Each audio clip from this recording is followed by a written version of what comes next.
Good evening. Good evening. My name is Tyler Sid. I am one of the leaders of the LGBTQ ministry of Marsh Chapel. On behalf of the chapel, I would like to welcome you to the second of 4 lectures in our lecture series this year, Outlook, Shedding Light on the LGBT Community and Culture. Last Tuesday, we were joined by Dr. Henderson of the Classical Studies Department in the lecture on homosexuality in ancient Greece. The dialogue continues tonight with a lecture on what the Bible does not say on homosexuality. I want to thank you in advance for being a gracious audience by silencing your cell phones, and of course saving questions and comments for the Q&A which will follow the lecture. Tonight, the LGBTQ ministry is honored to welcome Dr. Jennifer Knust to the podium. Dr. Knust is a specialist in the literature and history of ancient Christianity, with particular interest in the transmission and reception of sacred texts, and in the importance of gender discourses to the production of an early Christian identity. Dr. Knust has been a member of the BU faculty since 2005. She has a PhD from Columbia University, has taught at the College of the Holy Cross, and has held fellowships from the Radcliffe Institute, the American Council of the Learned Society, and the National Endowment for the Humanities. Her book, Abandoned to Lust, Sexual Slander and Ancient Christianity, examines sexualized vocabulary of Christian authors and places it within a political context. She has also written several essays and journal articles about ancient views of sexuality, theories of sacrifice, and religious violence. She is currently working on a new book about sex and the Bible. She is also an ordained minister in the American Baptist Church USA. Ladies and gentlemen, I present to you Dr. Knust.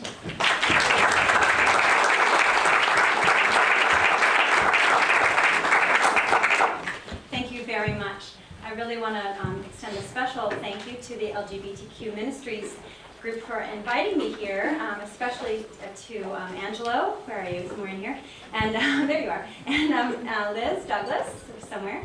Hi, Liz. And Tyler, whom we just heard from, and Kim also from BU Today, who wrote the article for today, which has me rather nervous and my mother very pleased. But so thank you for that. And also to Dean Hill for his continuing support of this group and his fine work at the Marsh Chapel. I should say that when I'm trying to address a topic about what the Bible does not say about homosexuality is actually a huge topic.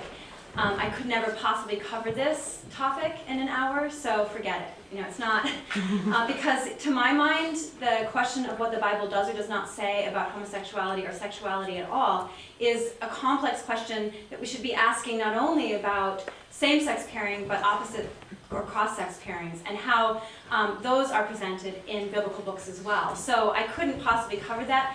As Tyler mentioned, I am writing a book right now that's trying to cover that, and I've written, I think, about 80 pages at this point, and that's probably not even a third of what the book is going to be. So I don't think you want to hear me read to you 80 pages of what I've written so far, so we're not going to do that. What you're getting tonight is a snapshot of what the Bible does not say about homosexuality as opposed to a full-blown discussion. So with that in mind, I'm not going to try to cover everything, but there will, I hope, I have my watch here, I'm going to try to keep an eye on it, so there will be time for questions and answers at the end of the discussion, and you should feel free to ask anything that you want. Because we do have a short time, I want to tell you what my argument is going to be. I just want to foreground my argument right away so that you know where I'm coming from. Okay, so it's right on your handout, so I'm just going to read my 3 points. Okay, point 1. What people today might mean when they hear or say the word homosexuality has very little to do with how those who wrote biblical books understood same-sex pairings. Arguably, then, the Bible says nothing at all about homosexuality. Okay, that's point 1.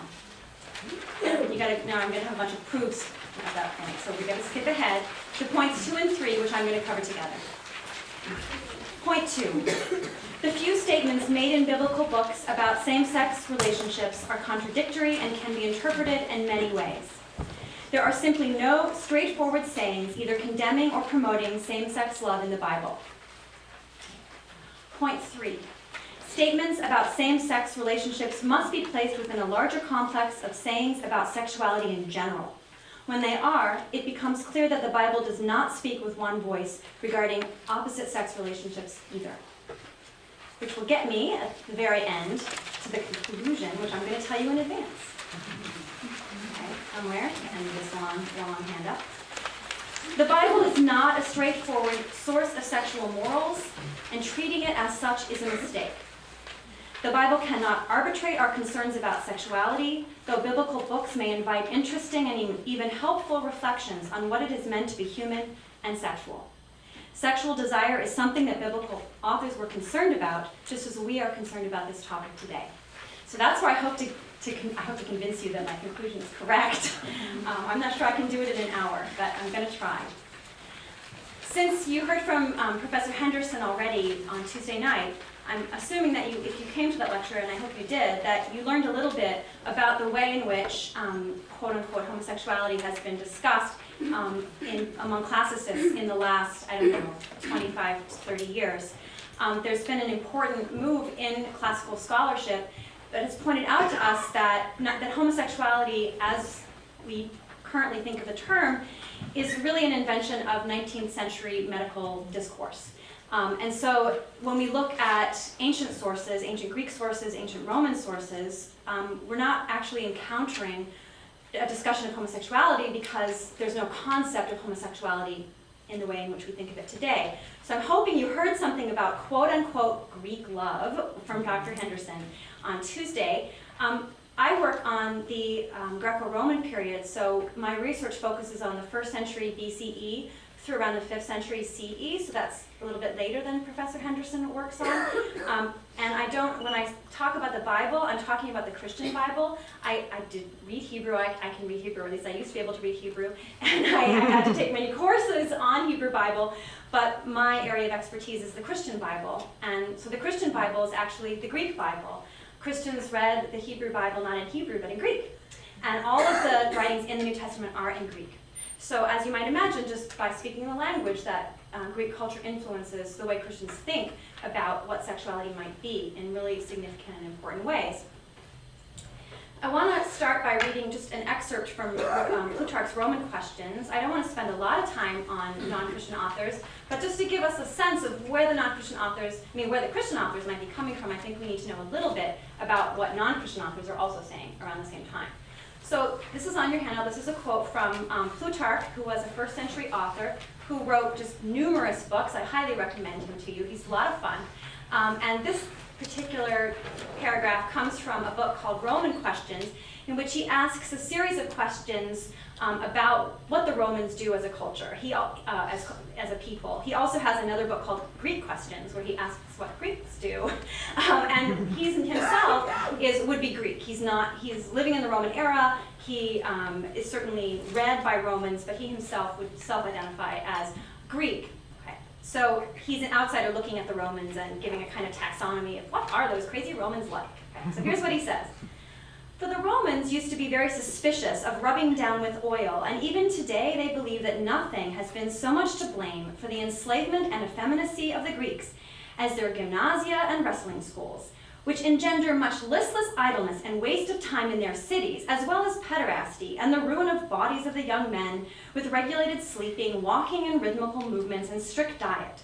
But these practices have unconsciously lapsed from the practice of arms and have become content to be termed nimble athletes and handsome wrestlers rather than excellent men-at-arms and horsemen.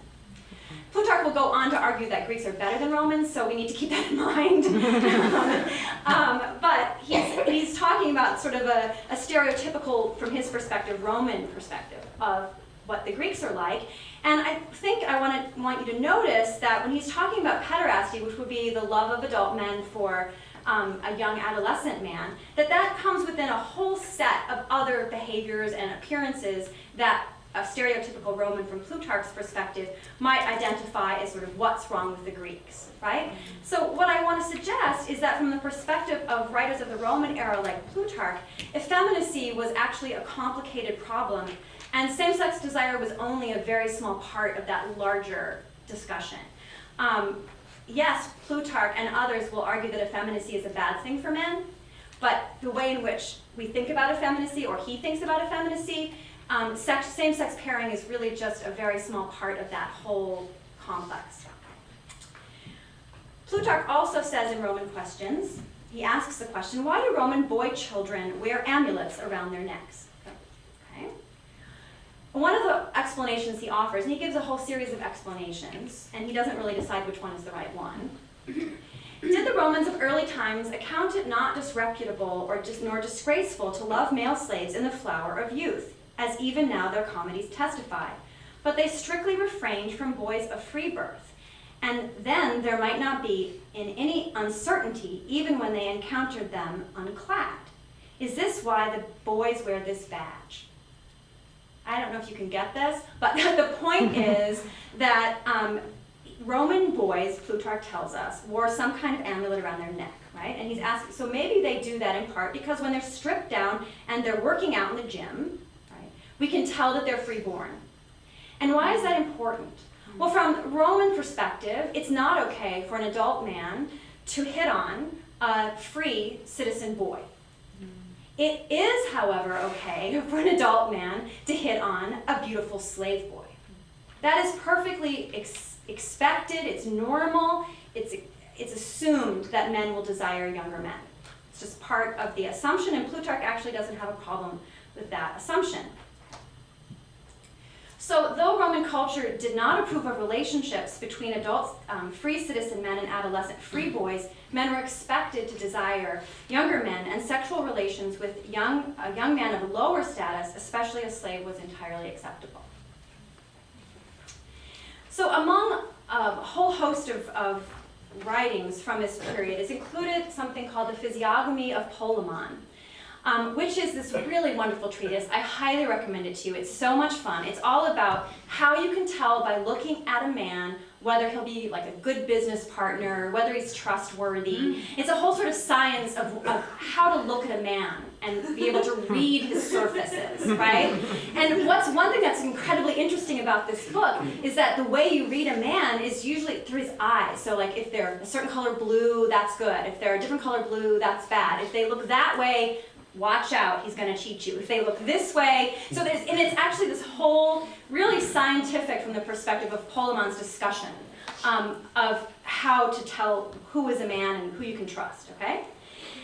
Which relates to a whole series of educational treatises and I guess disciplines for men at the time that really trained men on how to perform manliness. Unfortunately, Polemon's treatise survives only in Arabic, okay?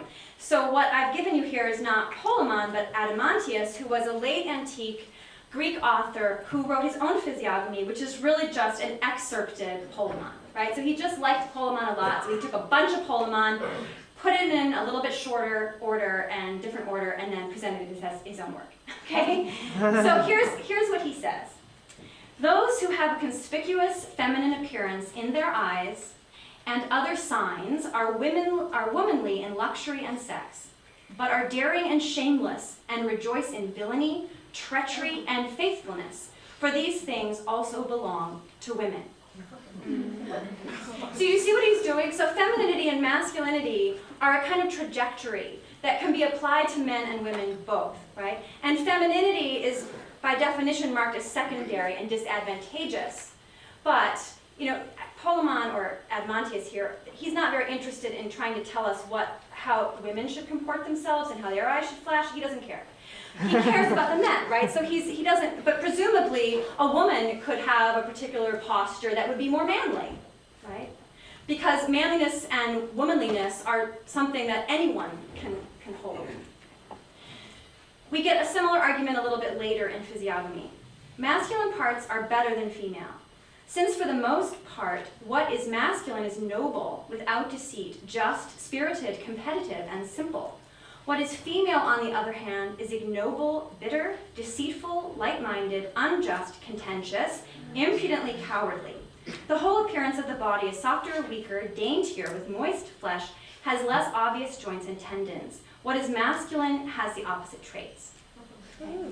So masculinity was therefore something that was mapped on the body, right, that we could read, and that was achieved through physical training and education, and then displayed through posture, comportment, voice, and manner. I mean, can you imagine what it might have been like to have been a Roman man during this period? A Roman elite man who's supposed to have your eyes flash a certain way and your muscles be a certain thing, otherwise you might be womanly. I mean, you can see how this would be a little bit tricky. So I've given you because Adamantius isn't going to tell us much about women, I wanted to give you an example from Lucian of Samosata, who was a Syrian Greek who wrote funny essays. They're quite fun. I also recommend him, including this dialogue of the courtesans. And there's several dialogues of courtesans, of sort of high-class prostitutes, who meet and discuss funny little jokes about. He's sort of the Jay Leno of this period, 2nd century, who's also Greek, okay, writing for Greek and Roman audiences. So eventually, Megilla, being now rather heated, pulled off her wig, which was very realistic and fitted very closely, and revealed the skin of her head, which was shaved close, just as the most energetic of athletes. This sight gave me a shock. But she said, "Liana, have you ever seen such a good-looking fellow?" "I don't see one here, Megilla," said I. "Don't make a woman out of me," said she. "My name is Megillus, and I've been married to Demonassa here for ever so long. She is my wife." "You have everything a man has and can play the part of a man to Demonassa?" "I haven't got what you mean," said she. "I don't need it at all. You'll find I've a much pleasanter method of my own." See, you should read Lucian, right? Yes. So, what I think we can see in Lucian, and there's a lot, I could use many examples, but this is a nice one from Lucian, that sexual intercourse was envisioned as a performance of masculine and feminine roles. So if masculine and feminine can be mapped onto different bodies, right, then in sexual intercourse, people can be men or women depending on what they're doing, right? So if you're the woman, you're being penetrated. If you're the man, you're doing the penetrating. But in this little joke that Lucian has, Megilla here is, I guess, penetrating in some way Liana. So what that suggests then actually is that, at least from Lucian, can imagine how it is that two women could have some kind of sexual relationship without some kind of penetration going on. Maybe Lucian just has a limited imagination, I don't know. But the point is, for me anyway, is that sexual intercourse is envisioned as a dramatization of penetration or being penetrated, which is going to become important later when we read some of the Christian material. So I wanted to give you a couple examples of some Jews from the same period, and we should consider many of the writers in the New Testament to be Jews. They're not really Christians, actually. They're Jews, yeah. So before we turn to these writers, I wanted to look at two Jewish writers from around the same period. One is Josephus, who was a historian to the Roman court, who was, I don't know if you know about the Jewish wars in 66 to 73. Josephus was a general actually fighting against the Romans. He was captured. He became a kind of, friend to the Romans and wrote history of the Jewish wars and history of the Jewish people defensive of Jews. And this work I've included here is another defensive work called Against Appian, where he argues against all sorts of stereotypical accusations against Jews that he knows about, okay? And he tells Appian why they're wrong. So here's Josephus. Apollonius, however, had an affection for the laws of the Persians and a high opinion of the people. He actually imitated all the Persian practices, outraging his neighbors' wives and castrating their children. With us, such maltreatment, us meaning Jews, even of a brute beast, is made a capital crime. We have trained our courage in order to preserve our laws. So then the brackets is me getting us to the next part that I want us to read. But by contrast, the laws of the Lacedaemonians had to be repudiated because, like other Greeks, now Josephus, they actually attributed to the gods the practice of the mixing of men with one another, and on the same principle, the marriage of brothers and sisters, thus inventing an excuse for the monstrous and unnatural pleasures in which they themselves indulged. So what I want to notice about Josephus is, first of all, this mixing of men with one another, which is not exactly clear what that is. Yeah. Is listed with a whole set of other behaviors which he identifies as non-Jewish. Right? So the Persians, not the Jews, outrage their neighbors' wives and castrate their children. Yeah. The Lacedaemonians and the Greeks attribute to the gods the practice of mixing men with one another. So what Josephus probably has in mind is actually the myth of Zeus and Ganymede, which you may have heard about on Tuesday, right? So it's probably a reference to that. And they also involved in the marriage of brothers and sisters, etc. What Josephus is doing here is applying a principle that's already in place in Leviticus that you may be familiar with, in which one frames sexual immorality or allegedly sexual immoral behavior as something that other people do. So other people do that, we don't do that. And this is already in Leviticus. So the way that the laws against incest, bestiality, having sex with a woman who is menstruating, and adultery are framed, and also men lying with a man as with a woman, is you shall not do in the land of Egypt where, as they do in the land of Egypt, you shall not do as they do in Canaan. Right? So the whole thing is framed that way, as a kind of way of distinguishing what the people in Israel do from the people outside of Israel. And it's worth noting that a man lying with another man is treated pretty much the same way as a man lying with a woman who's menstruating. Okay? So what Josephus is doing is taking a kind of rhetorical strategy that's already in place in Leviticus, and we know he knows Leviticus because he referred to Leviticus earlier when he said that it's a capital crime to sacrifice an animal that's been castrated, which isn't even actually true. It's an exaggeration of Leviticus, right? To prove how moral the Jews are vis-a-vis other people. Okay. So we can see him doing this a little bit earlier and against Appian as well, when he argues to Appian, what are our marriage laws? Well, the law recognized only one sort of mixing, the natural union with the female, and this only for the procreation of children. So the Jews, Josephus is arguing, are especially strict when it comes to sexual mixing, and he considers this kind of, he says Jews only engage in a natural union. He's actually tapping into a large Greco-Roman discourse about what's natural here. And what's interesting is that there's another argument to Josephus's argument, which is that why would you want to do what was natural? Right? If you think about it, in a garden, do you just let everything grow? Do you just let weeds grow up? No. You very carefully plant certain plants. You, in fact, do what's against nature, right? You shape nature. And so there's a whole tradition in Greek literature in which doing what is unnatural is better than doing what's natural. So Josephus is making an argument that it's unnatural, that others would receive, but he's valuing it negatively. He's valuing same-sex pairing negatively. But it was equally possible to argue that same-sex pairing is unnatural and better than opposite-sex pairing. Josephus is operating out of his tradition, which by and large criticizes same-sex pairing, but there were other possible ways of thinking about what's natural. There was a Jew by the name of Philo of Alexandria, who was a contemporary of the Apostle Paul, who is really one of my heroes. He's really had a crummy life, despite the fact that he was incredibly rich and his nephew was in the Roman court. But anyway, he was always having to go and plead with the Romans for doing something crazy, like deciding they were going to put up a statue of Zeus in the temple, which was not a good idea. Anyway, so what he tries to do in a lot of his writings is explain for Greek-speaking Jews, and potentially also for Greek speakers who aren't Jewish, what it is that we might understand from Jewish writings.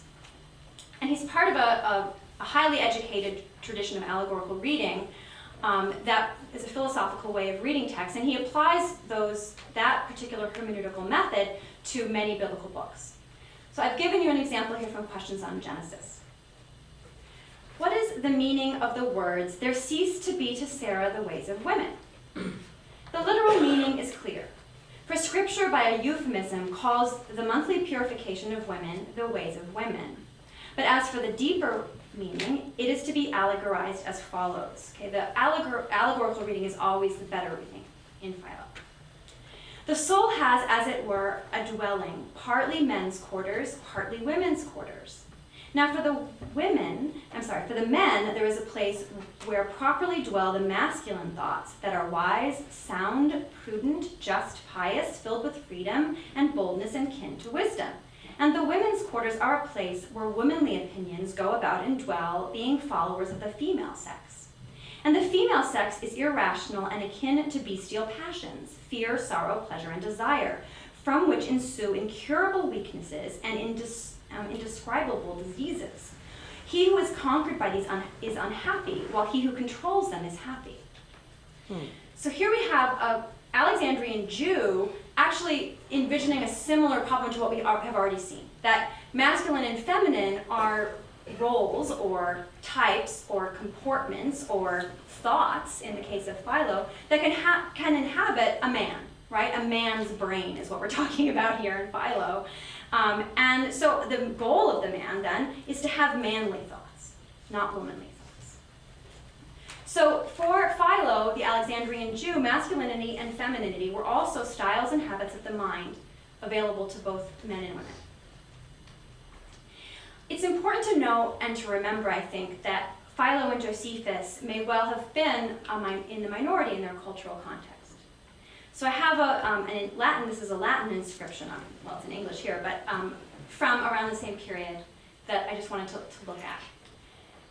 Grant me a flowering youth, grant that I may please good boys and girls with my naughty prick, and that with frequent fun and games I may chase away the worries that harm the soul, and that I may not fear old age too much. Assumption being that I'm going to have a naughty prick that's going to please both boys and girls, right? So I'm going to desire both. Yes, and in fact, this is the joke of the inscription is precisely that I get to please everyone. You know, I'm a manly man, I can please everyone with my phallus. Okay. Right? Similarly, at the very end of your handout, you'll see there's an image of Hadrian's lover, Antinous. What I want to point out about Antinous, so Hadrian was emperor in the 2nd century, and in addition to being married, he had a young man with whom I guess he had some kind of relationship. But the interesting thing from my perspective is that he advertised his relationship to Antinous. Okay? It was part of his propaganda program, which suggests that he thinks people are going to think this is great, right? So he's relying on a cultural assumption that the emperor is going to have a wife and a male lover, and that this is what makes him a great manly man. Yes? So Philo and Josephus are presenting one perspective among many perspectives, and the critique of male-male sexual pairing is therefore, I think, not universal at this time, and the meaning and significance of same-sex pairing was a subject of debate. It was not one point of view, but yet I would still argue that there's a cultural disconnect from the way that we might think about homosexuality and the way in which male-male pairing as a dramatic performance of manliness versus womanliness. Those are two different ways of thinking about what male-male pairing signifies. And female-female pairing as well. So as we saw with Lucian, he's envisioning a manly woman in order to think about what that sex act might have looked like. Okay, so now I'm going to see if I can convince you of points 2 and 3, and I think I need to do that by treating them together. So the first passage I want to look at is from Romans. This passage often gets quoted in contemporary debate, so I thought we should start there. Romans is a letter by a Jew by the name of Paul, who became convinced that Jesus was the Messiah of Israel, the God of Israel, and wrote several letters to churches across Asia Minor in churches he had founded. The letter to the church in Rome is to a church he had not in fact founded. And he was trying to get basically a good welcome there when he arrived, with the intention of traveling from Rome then on to Spain. What probably happened to him is that he was probably executed in Rome when he got there. You know, we only have legendary accounts of his death, so we don't really know, but probably that's what happened to him. So he's writing this letter in order to convince the followers of Jesus who are already in Rome that he's a good guy, and he was apparently quite a controversial figure. So he has a lot of work to do. And in that context, he begins by describing what we might say as the kind of fall of the Gentiles, or the fall of people who don't recognize God. And as part of that, that argument, which he will end by arguing that all in fact are sinners and all have fallen short and all need the Messiah of Israel in order to gain self-control, he says the following. Their females exchanged their natural use, their females meaning probably Gentile females, although he doesn't say that. They exchanged their natural use for that which is against nature, and in the same way the men, having given up the natural use of females, were consumed with desire for one another, men in men, achieving the shame and dishonor which, having receiving it, bound their error to themselves. Okay, I know it's really awkward. I've tried to give the most literal translation I can possibly come up with that still makes any sense at all in English. If you read your English translations, it's not going to say this. It'll say something else because they've tried to smooth it out. But what I want to try to point out is that here, as I'm reading this passage, Paul is identifying unnatural sex as a violation of gendered performance, which he viewed as natural. So we've seen this kind of argument already. So for him, I would argue, what was at stake is who was placing the phallus where. Okay? So if the problem is that they've given up the natural use of females, that is, they've given up sticking their phallus in a female, just to be blunt. They're concerned with desire for one another, men in men, right? So a man is penetrating a man, achieving the shame and dishonor with receiving it, I think, the phallus, bound their error to themselves. So he's focusing his critique, I think, most intensively on the passive recipient of the phallus, which he has in common with Stoic philosophers from this same period. So the next reading is actually not a Christian reading. This is from Epictetus, who was a slave who gained his freedom and became a Stoic philosopher. So he says, what is lost by the one who suffers the things of the kinedos, that is, the man who enjoys playing the passive role in a homoerotic sex act? His manhood. And by the agent, and again we have this who's doing the placing of phalluses where as the focus. Literally this says, the one doing the placing. Beside a good many other things, he also loses his manhood no less than the other. So the anxiety that Epictetus and Paul are sharing is, what does it mean if a man receives a phallus? And that's our problem. And what does it mean if a woman wants to penetrate another woman? That's what we're anxious about.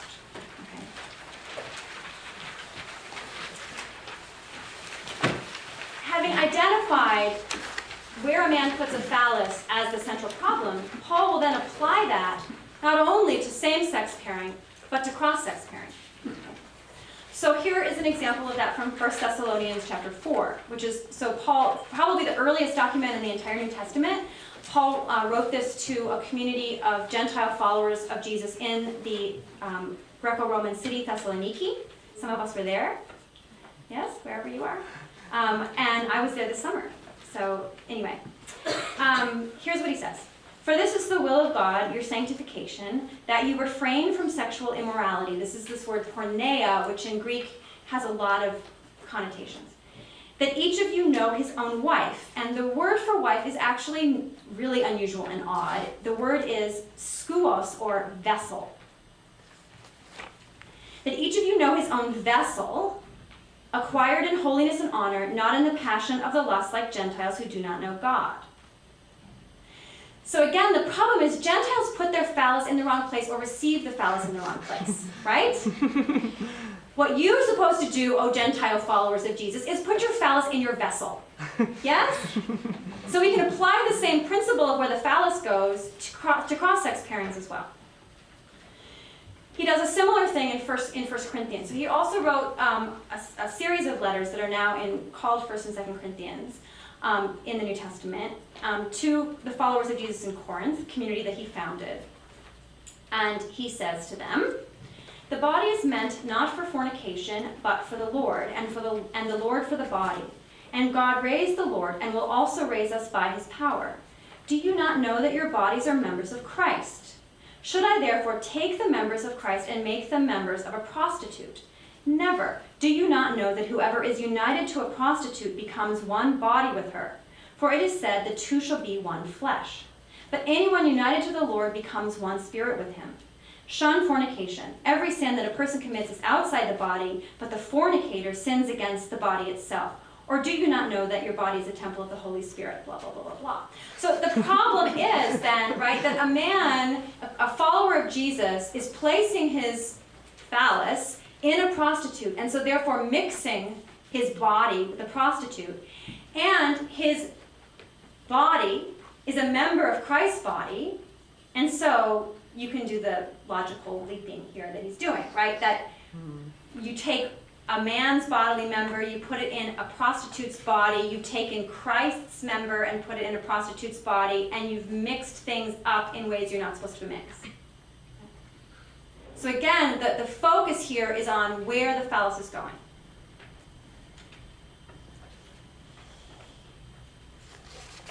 Paul, interestingly enough, prefers celibacy to marriage. So he's willing to tolerate Gentile followers of Jesus who want to place their phallus in their vessel, right? And in fact, he thinks that's a good idea if you have a problem with desire. As he says in 1 Corinthians, "Now concerning the matters about which you wrote, it is well for a man not to touch a woman, but because of cases of sexual immorality," that's porneia. So porneia and pornos and porne are all related to the same set of words, right? So porneia is how we're translating sexual immorality. A pornos is a male prostitute. A porne is a female prostitute. So when Paul says, because of cases of sexual immorality, he's saying because of cases of porneia, right? Visiting prostitutes, whatever. Each man should have his own wife, and each woman her own husband. The husband should give to his wife her conjugal rights. I'm not going to read this because I'm noticing that the time is running on, so whatever. The point that he's going to make here is that this slogan, "It is well for a man not to touch a woman," is actually true. It seems to be quoted, he seems to be quoting the followers of Jesus in Corinth. So it's not clear whether he first taught them it's well for a man not to touch a woman, and then they're coming back and saying to him, "Paul, remember when you said it's well for not to touch a woman?" Remember that?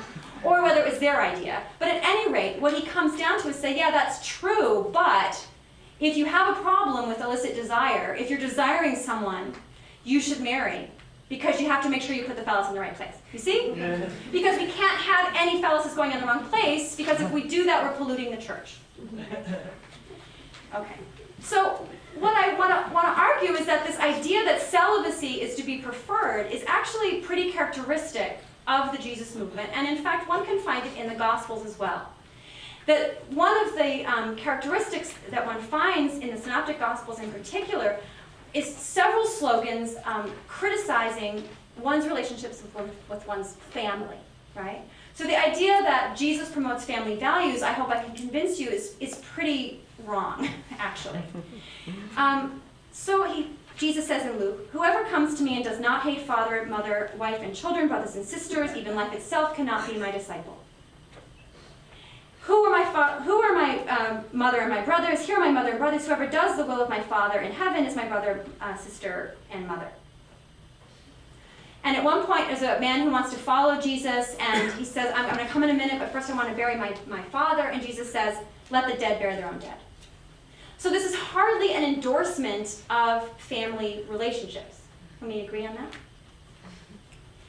And I think the reason why is because from the perspective of the followers of Jesus, what we really want is not biological families, but resurrection bodies. And resurrection bodies don't marry, and they're not given in marriage. As Jesus says in Mark and Matthew and Luke, when they rise from the dead, that is, the followers of Jesus, they neither marry nor are given in marriage, but they are like the angels in heaven. So why would you want to be married? Jesus, you may or may not know this, but in the New Testament, the claim is Jesus rose from the dead, right? And Jesus has a really special body. The resurrected Jesus can go through doors. The resurrected Jesus can appear at will, right? Jesus has this really fantastic resurrection body, and there's all kinds of descriptions of what this resurrection body is going to be like, especially in the letters of Paul, that are super fun, and I usually have to act them out when I teach this in class because they're so much fun. But we don't want these fleshy bodies, we want resurrection bodies, and resurrection bodies don't marry, so why would we want to get married? What a waste of time, right? As Jesus says in Matthew, "For in those days, before the flood, they were eating and drinking, marrying and giving marriage, until the day Noah entered the ark, and they knew nothing until the flood came and swept them all away. so too will be the coming of the Son of Man. So in other words, what is marrying and being married like? That's like what boring, dumb people who don't realize that the Son of Man is coming and that their general resurrection is coming. So why would you wait? Marriage is a distraction. You don't want to get married. You want your resurrection body, right? You don't want to be like those stupid people who are doing what they normally do before the flood, because when this happens, you want to be ready. Yeah? As Matthew says, this is only in the Gospel of Matthew. This is a really, really fun statement. Not everyone can accept this teaching, but only to those whom it is given. For there are eunuchs who have been so from birth, and there are eunuchs who have been made eunuchs by others, and there are eunuchs who have made themselves eunuchs for the kingdom of heaven. Let anyone accept this who can. This comes right after Jesus and the Pharisees have been having a discussion about divorce and whether someone can divorce. And Jesus says, no, you can't divorce. And he quotes Genesis 1 for what God has put together, let no person pull asunder or something. For Baptists, I'm really bad at proof texting. But anyway, so he quotes that, and then Jesus says, you can't do that. And so then he meets with the disciples in private, and they're like, well, then why would anyone get married? And Jesus doesn't answer the question. Instead, he has this saying about eunuchs for the kingdom of heaven. And you're like, huh? Right? Now, what do you mean eunuchs for the kingdom of heaven? Well, it seems that Matthew is referring us back to a passage from the prophet Isaiah, where the prophet Isaiah says, imagines this wonderful time when all of the nations of the world are going to come and worship the God of Israel in Jerusalem and recognize that the God of Israel is the one true God. And included in that wonderful parade, when God's glorious day has arrived, are eunuchs. And Isaiah says, do not let the eunuchs say, I am just a dry tree, for thus says the Lord, to the eunuchs who keep my Sabbaths, who choose the things that please me and hold fast my covenant, I will give in my house and within my walls a monument and a name better than sons and daughters. I will give them an everlasting name that shall not be cut off. So in other words, eunuchs get to be productive and procreative through their relationship to God, which fits very nicely with Matthew's other point of view, which is that what we want is angelic bodies and not biological relationships, right? We don't need our actual families. What we need are the families of believers in God, as I understand it. So therefore, eunuchs can be part of this family too. Yes? And eunuchs can be procreative too. But there's another meaning to this passage that ancient Christians offered very early, and that is that what Jesus is saying is that celibacy is better. To be a eunuch is to be abstinent. And that is what Jesus is recommending in Matthew 19:12, according to many ancient Christians. One of my favorite ancient Christians is a teacher by the name of Origen of Alexandria, who's a 3rd century Christian, who, according to church tradition anyway, castrated himself after reading this passage, so that he could avoid the problem of sexual desire. It may not have happened, but whatever. We do know that in the Council of Nicaea, which you may have heard of, the Council of Nicaea, yeah, one of the laws or the canons that was put forward in the Council of Nicaea is that people who do castrate themselves cannot become priests, which may suggest that people were castrating themselves, right? So the goal then, among many followers of Jesus, is sexual abstinence, not marriage. And the hope is to extirpate sexual desire altogether, and to therefore act out our resurrection bodies, which aren't going to feel desire. Okay, Professor Knust. What about Genesis? Doesn't Genesis suggest that God intended only cross-sex pairing? This passage, I think, gets used maybe more than any other passage to argue that the Bible does not agree with homosexuality, and that is this one. Therefore, a man leaves his father and mother and clings to his woman, and they become one flesh. Okay, the problem with that particular argument is that there are 2 creation stories in Genesis. This saying comes from the 2nd creation story, the one in which God creates the Adam, the earth creature, and then from Adam's rib creates Eve, right? In the first creation story, which is the 7 days of creation, right? God creates humankind, the Adam, in his image. In the image of God, Elohim, God creates them. Male and female, God creates them. So there are two creation stories, and therefore two ways of thinking about one flesh. In Genesis 1, the one flesh is produced at once, right? So there's the Adam, right? Male and female. In the second story, there's an Adam, and then God tries to give a helper to the Adam and pulls the Isha, from the Adam, or the Adamah, the earth creature, and makes two. Now, this may not seem like a problem to us, but actually, interpreters in the first, second, third centuries did something really interesting with this story, with this sort of difference between these two stories. And that is, they understood the first created being to be androgynous, male and female both, and the second created being to have been created from the androgynous being when God took from Adam's side, that is, from the androgynous being, and separated out into two. You see? So the original image of God then was an androgynous being, not a male being, according to the rabbis and the early Christians.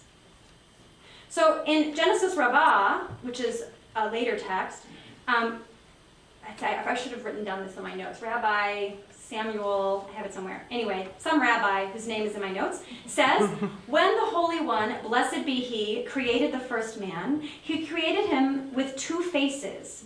Then He split him and made two bodies, one on each side, and turned them about. Interesting, right?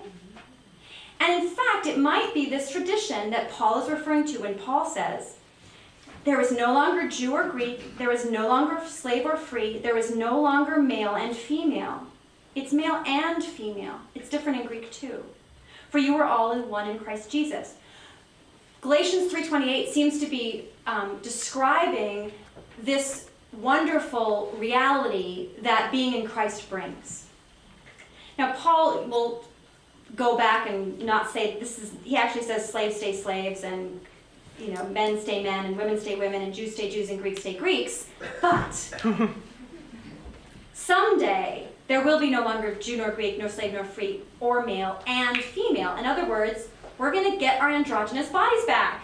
That's what our resurrection bodies are going to be like. This is what we want. Androgyny. Very interesting. Ancient Christians, I think, argued for androgynous resurrected bodies like the bodies of Genesis 1. That's what they were looking for.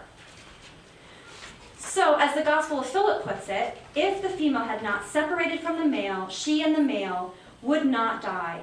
That being separation became the source of death. Isn't that interesting? So, the Gospel of Philip is not a canonical gospel, yes? But this perspective that the Gospel of Philip is offering, that the problem was when female and male were separated and people were no longer androgynous, fits very well with Paul's own longing for an androgynous resurrection body. I think because of the time, even though I was going to do something on Song of Songs, I think I'm going to go ahead and stop now. If you want to ask me about Song of Songs, I will. But I hope that what I've shown you is just a very little taste of all of the multiple things that are said about sexuality in this period, that there is not a straightforward set of sexual morals in this book, or this collection of very diverse books, we should say. And the ones we can absolutely find arguments in biblical books for marriage, yes? For cross-sex marriage, for procreation, and so on. I haven't highlighted those for you tonight because I'm assuming you can find them. You look particularly at 1 Timothy, 2 Timothy, and Titus, Colossians and Ephesians, or if you want to look at the Sinai Covenant, which of course then the assumption is that men will marry as many women as they can possibly afford, which is another sort of option in biblical books. So I focused on passages I didn't expect you to know about, and I hope I've convinced you that the biblical books invite us into a complicated conversation about what human sexuality might be, but what they don't do is tell us what we should think about homosexuality today. Thank you.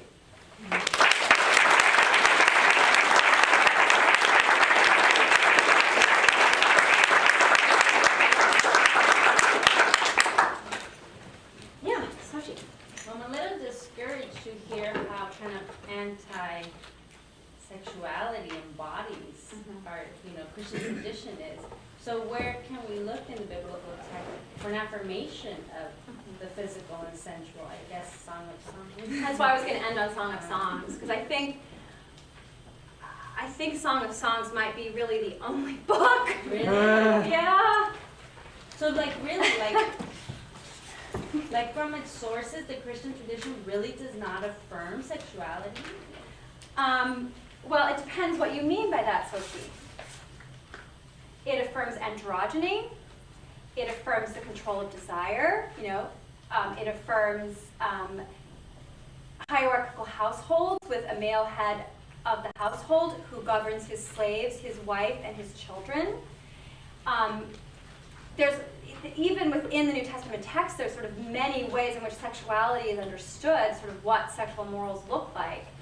And it is an affirmation of sexuality. It's maybe not the affirmation of sexuality you want. Yes? Which is a celebration of bodies.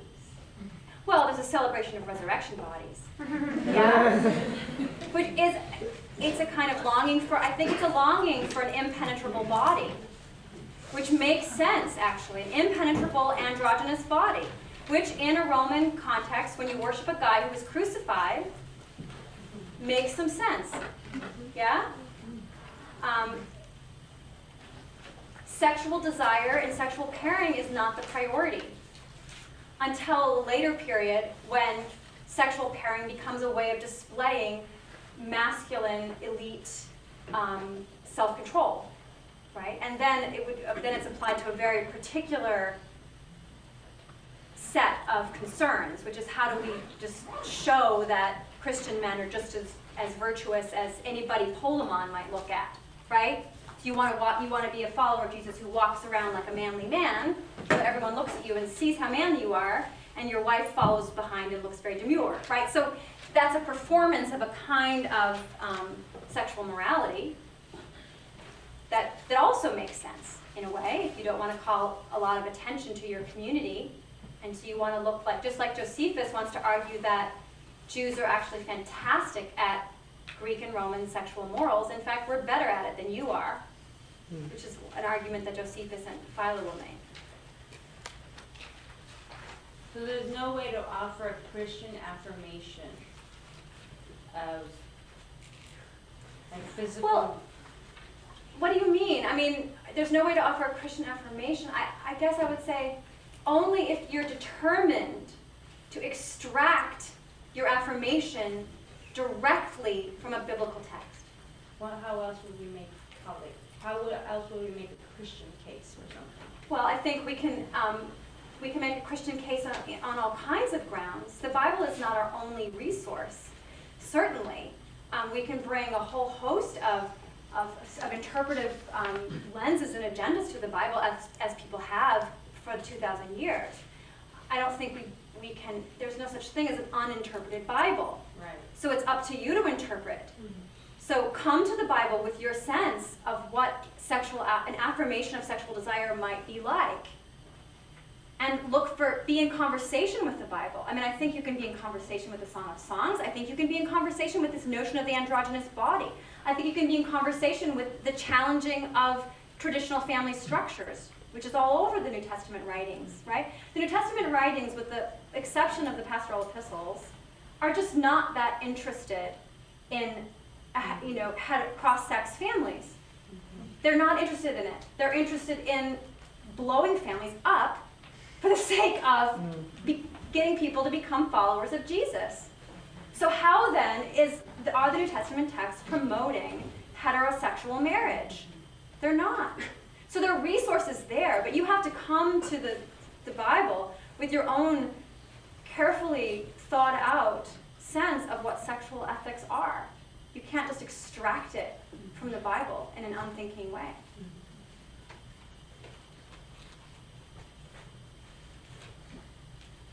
Yeah, hi. Well, I was hoping someone else would talk because I don't really have my question together yet, but I'll try. So I don't want to come across at all as someone who is a promoter of biblical literalism at all, Okay. but I just want to ask the Yeah. question, when we try to interpret the Bible in a different way via context, via an understanding of the Greek, the Roman, whatever culture we're coming from, and especially when it comes to something like Romans. I mean, I can disregard Leviticus because we don't follow any of the rest of Leviticus, and I can disregard Genesis because of the dual stories. But something like Romans, when we try and interpret Romans differently, and we are met with criticism because someone says, well, then I can disregard all of Romans. Then I can disregard all of the Bible if you're going to disregard or misinterpret in their terms that part of Romans. How do we respond to that? I think you say that the Bible does not interpret itself, and it never has. Calvin, God love him, I'm part of the Calvinist tradition myself, argued that the Bible interprets itself. But prior to that, people who read the Bible had to have what was called a hypothesis. They had to have their theology in place before they could read the Bible properly. And so Christians debated for a long time what the proper hypothesis was. So if you're a follower of the Nicene Creed, the proper hypothesis is the Nicene Creed. And so therefore, once you accept the Nicene Creed, then you can read the Bible properly, which is an acknowledgement that the Bible doesn't necessarily say what's in the Nicene Creed. Yes? So similarly, I mean, Martin Luther thought that the letters of Paul were the hermeneutical key to the entire Bible. So Martin Luther's hypothesis was salvation by grace. We're justified by, let's see, how's it go? We're justified by grace through faith. That sums up everything. And once you accept that, then you can read the Bible. So the Bible is never uninterpreted. So those who claim that they're reading Romans in such a way that it's uninterpreted are simply lying. I mean, they may not realize that they're lying, but they have an interpretive lens. They have an interpretive lens. And so if you can get to them, be in dialogue about what the interpretive lens is and what's at stake in that interpretive lens. Yeah? That's where I think our dialogue needs to go. Why do we need to insist that we don't have an interpretive lens? I'm sorry, but that's an interpretive lens. So why is that so important? What falls apart if you deny that?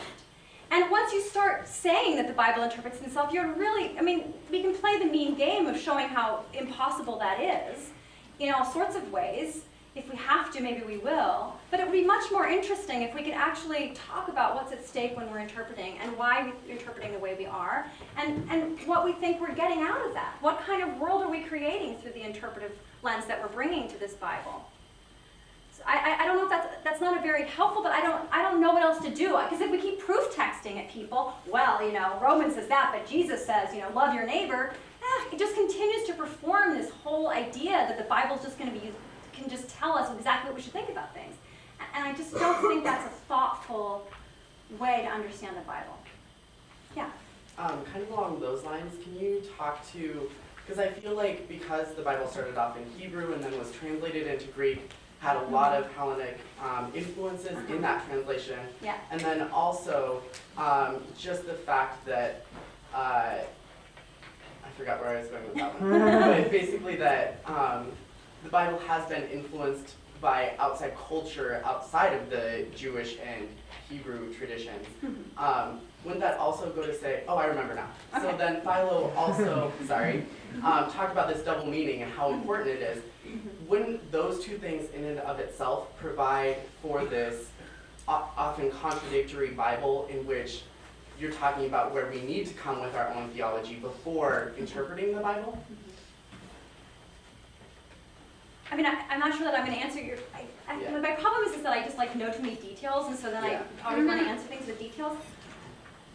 I mean, I think this is why I'm working right now on the transmission and reception of the Bible, because I think that how people either are understanding sacred text is very much influenced by their particular moment in history, right? So the fact that people assume that the Bible can interpret themselves, it itself, I should say, has a history.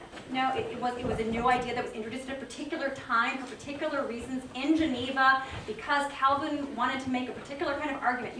So the ways in which we read and the ways in which we understand sacred text come out of historical and cultural contexts.